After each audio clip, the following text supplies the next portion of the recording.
one of the things that is really important to know is something called Asbaabun Nuzool. It's a big word. Basically, it means reasons for the revelation. You see, the Qur'an was revealed during the life of the Prophet ﷺ, and it was revealed a lot of time in a context of his life, answering questions that was on the ground. And so it is important. Some of these incidents have been recorded along with the verses. So we are able to see what was the incident that triggered that particular ayah to come. And so by knowing the reason why that revelation came down, it gives us a much clearer picture to be able to understand that verse. And so by studying the Asbaabun Nuzool, the reasons for revelation, the incidents that took place in the context of what that revelation came to, we are able to understand the original context of the revelation. So you don't just go recite an ayah or read an ayah and translate it and then try to think that you can explain this ayah properly. You have to really understand the context in what that ayah was revealed, or else you may misapply that. It also, by knowing the context, we could develop the proper legal ruling for that verse.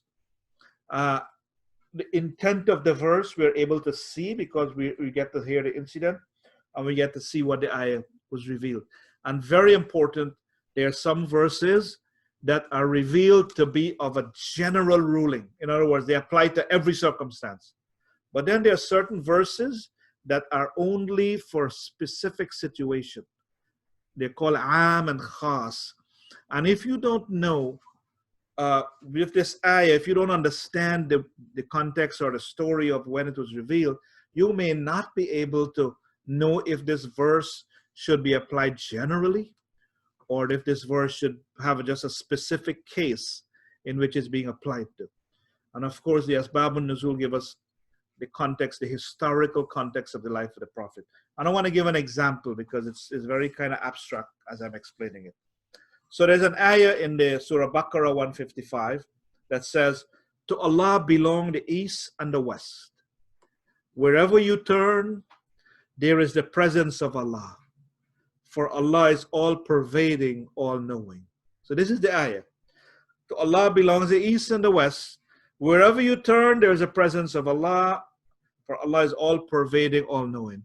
If you read this ayah just like that, then you may come to the understanding that it doesn't matter which direction I face when I pray. Because Allah is telling here, He belongs to the east, and wherever you turn, Allah is there.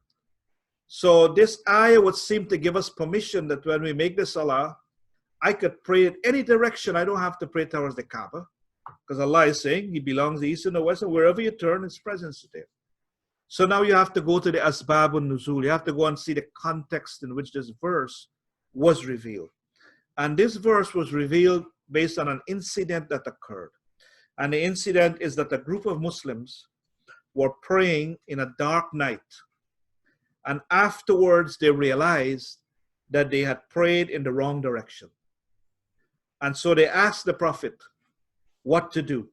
And the Prophet did not know how to answer.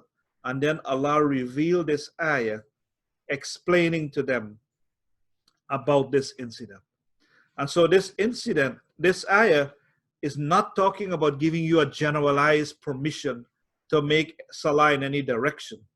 It is saying that if you make a mistake whilst you're praying and you went and prayed in the wrong direction, understand that Allah is everywhere. And so it is okay that you made a mistake praying in the wrong direction, that Allah is not that you have prayed away or the back of Allah and so on. So it's important to understand the context, and that's what Asbaabun Nuzool helps us to do.